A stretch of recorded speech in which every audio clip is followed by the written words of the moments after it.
D-Lo for boxing. All right, y'all. I was commenting on a video, and someone responded to my comment. I don't know if they were actually talking to me, but they basically were saying that Errol Spence Jr. doesn't have to do anything, and this, that, and the other. And of course, I'm not the person to tell any of these fighters what they should do. So that wasn't my comment. But somebody else responded, and somehow it got to the topic of Floyd Mayweather and Oscar De La Hoya, which a lot of people like to make this comparison when it comes to why Errol Spence Jr. and Terrence Crawford can't make that fight, or why somebody should take this split or that split, and they make this comparison, and they talk about the numbers. Well, let me say this. And I've said this before, I'm pretty sure, but there is no Floyd Mayweather of the Floyd Mayweather that went into the Oscar fight. There is no Floyd Mayweather in this equation, and I'm talking about in terms of numbers, and that's what the topic of conversation is. I'm not even going to talk about skill level, any of that. I'm talking about the numbers, the notoriety.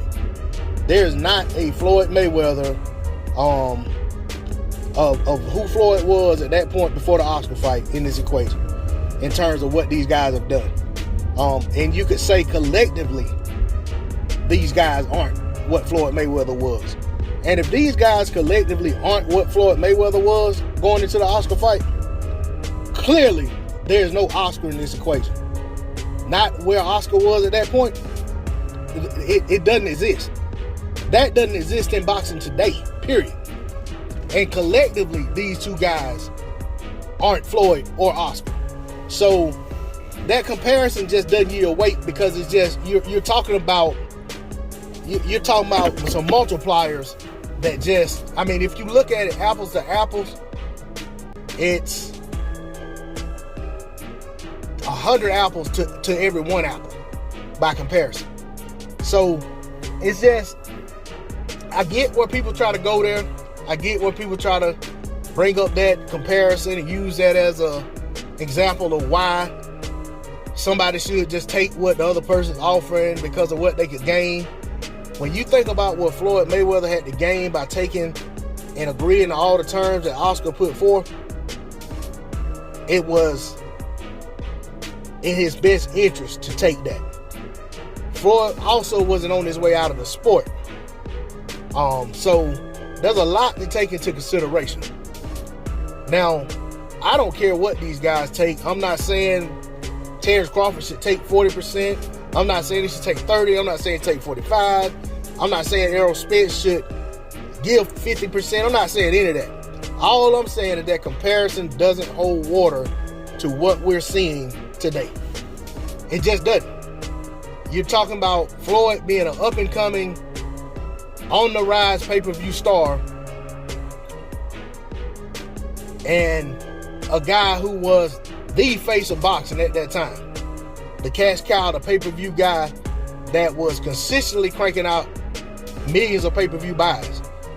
And the guy who knew that worst case scenario, if he came up short, he still was putting himself in that conversation going forward. And that it was going to catapult his career regardless. And he had a lot of career left. Terrence Crawford isn't in that position. He's not in that situation. If Terrence Crawford wants to take 40%, once 40% is actually on the table and there's real negotiation going on, and there's other things to negotiate that can make him feel good about accepting 40%, then more power to him.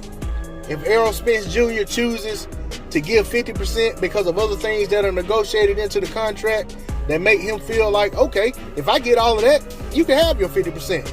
More power to him. But I said this before, I'm going to say it again.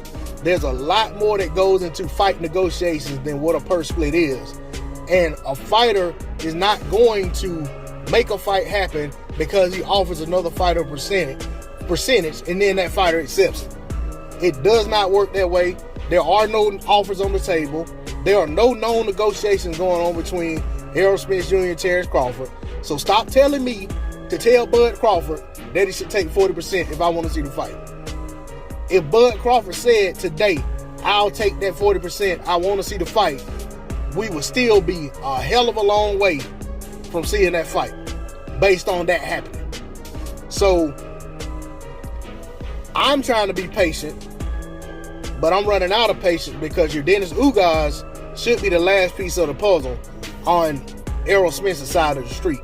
So after that happens, regardless of what happens on Terrence Crawford's side, these teams should come to the table and start negotiating that fight. And I don't give a damn if we don't hear a peep about negotiations other than us being told that they're taking place. I'm happy. I don't need to know the particulars. I don't need to know what they're negotiating. I don't need to know who's all involved in the negotiations. All I would like to know is that either A, they're negotiating, or either B, they came to terms and that we're getting a fight. That's it. I don't care about all that other stuff because I'm a boxing fan. I'm not these guys' financial advisor. I'm not their lawyer. I'm not their accountant. None of that stuff. That's all I got to say on the subject. D-Lo 404 Boxing. I'm out. Peace.